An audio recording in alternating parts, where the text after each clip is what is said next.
Alhamdulillahirrabbilalamin. Wassalatu wassalamu ala ashrafil anbiya wal mursalin wa ala alihi wa sahbihi ajma'in. Amma ba'. Alhamdulillah. Bertemu kita kali ini dalam siri pertama rakaman Fikrah Iman yang dirakam terus dari bumi iman dan hikmah, Yaman. Saya Zainal Abidin bin Abdul Rahim, insya-Allah akan bersama anda untuk kita membincangkan satu tajuk yang penting. Satu tajuk yang kita perlu tahu sebagai seorang Muslim. Tajuk kita pada kali ini ialah kesyumulan Islam. Antara keistimewaan Islam ialah Islam itu satu agama yang syumul. Syumul dari segi bahasa membawa maksud lengkap dan menyeluruh. Contohnya, Islam mengajar seorang Muslim itu adab di kamar mandi. Islam juga mengajar Muslim itu cara-cara dan syarat untuk menjadi pemimpin negara. Allah Subhanahu wa taala menyebutkan di dalam Al-Quran, "Ma farratna fil kitabi min syai", dalam surah Al-An'am daripada ayat 38, yang bermaksud kami tidak lalai dalam kitab itu, yakni Al-Quran, dari apa sesuatu pun. Dan Allah Subhanahu wa taala juga menyebut, وَنَزَّلْنَا عَلَيْكَ الْكِتَابَ تِبْيَانًا لِكُلِّ شَيْءٍ, dan kami turunkan ke atas kamu, wahai Muhammad, satu kitab yang menerangkan tentang seluruh perkara. Para penonton yang dirahmati Allah sekalian, agama Islam istimewa berbanding agama-agama lain kerana agama ini kekal dijaga oleh Allah Subhanahu wa taala hingga hari kiamat. Lihatlah contoh Al-Quran. Al-Quran yang ada di sisi orang Islam hanya satu dan kekal, tidak pernah berubah dari zaman Nabi SAW sehingga ke hari ini, dan insya-Allah akan dijaga oleh Allah Subhanahu Wa Taala hingga ke hari kiamat. Oleh itu, agama ini sesuai untuk dipraktikkan di setiap tempat, setiap masa, oleh setiap bangsa dan kaum. Agama Kristian contohnya telah ditolak besar-besaran, telah ditolak habis-habisan pada satu zaman yang dikenali sebagai zaman kegelapan. Hal ini kerana agama Kristian pernah dan telah menghadkan pengikutnya bahawa agama itu hanyalah di gereja sahaja. Mereka menjadikan agama ini satu agama yang sempit, hanya agama ibadah. Oleh itu, orang Barat sendiri menamakan zaman penolakan mereka terhadap agama ini sebagai zaman revolusi ataupun zaman perubahan.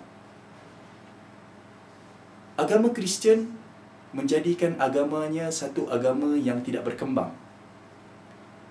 Mereka mengatakan bahawa sains ini adalah satu perkara baru yang perlu ditentang habis-habisan. Begitu banyak sekali saintis pada zaman kegelapan dibakar hidup-hidup hanya kerana teorinya yang berbeza dengan pandangan-pandangan gereja. Tetapi berbeza dengan Islam. Islam tidak memisahkan antara dunia dan akhirat. Contohnya seorang ulama Islam, Ibn Rushd, yang hidup di zaman Andalusia ataupun sekarang kita lebih kenali di Spanyol dan sebahagian Portugal.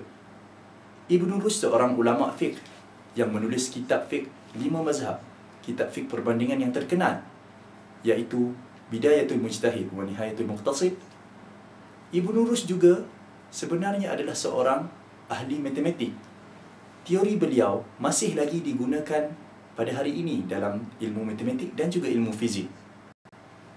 Begitu juga jika kita lihat, agama Kristian sangat dekat dengan unsur-unsur magik dan unsur-unsur mistik. Kita ambil contoh. Agama Kristian apabila mahu mengajak orang masuk kepada agama mereka, mereka menggunakan hujah bahawa mereka mampu menyembuhkan penyakit-penyakit ganjil hanya dengan cara membaca doa dan juga menyembur air suci mereka saja. Berbeza dengan agama Islam di mana Nabi SAW mengajar umatnya supaya mengambil sebab untuk kita sihat dan sembuh.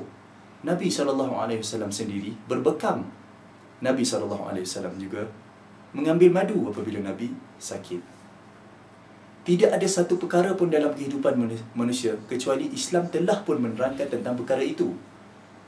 Oleh itu sangat salahlah bagi mereka yang mengatakan Islam itu hanyalah di masjid sahaja. Seorang sahabat Nabi radhiyallahu anhu pernah membaling batu-batu kecil kepada sekelompok muslimin yang duduk di dalam masjid berzikir sahaja di siang hari tanpa perlu pergi mencari kerja pun.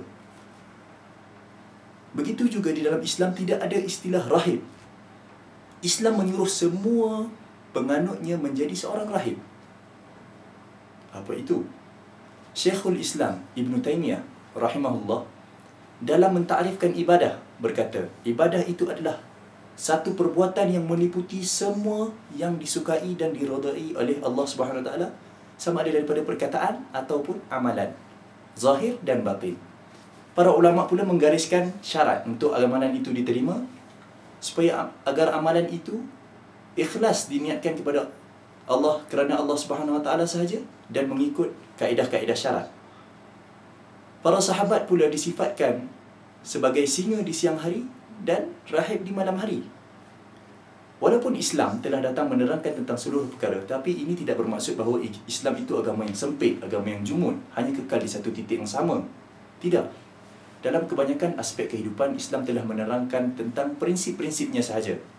Dan Islam meletakkan garis panduan yang sesuai untuk diamalkan di setiap zaman dan tempat. Sebagai contoh, dalam berpakaian, Islam telah pun meletakkan asasnya. Dunia sekarang ni, dunia yang serba moden, memperlihatkan kepada kita begitu banyak sekali fashion-fashion terbaru yang dikeluarkan. Apakah ada agama yang telah menyebutkan tentang fashion-fashion ni? Susah untuk mencari jawapannya.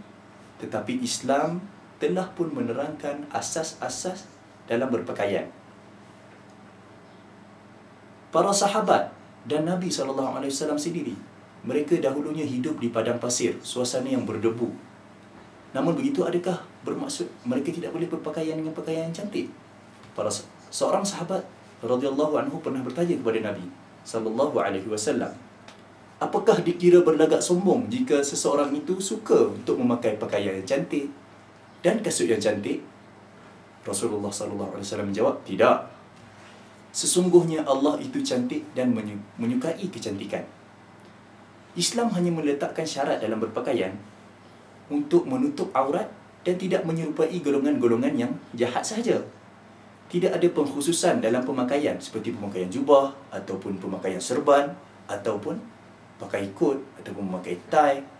Tidak ada seperti itu. Tidak ada istilah pakaian Islam atau seumpamanya. Semua pakaian yang menepati syarat-syarat dan asas-asas yang Islam letakkan adalah pakaian Islam.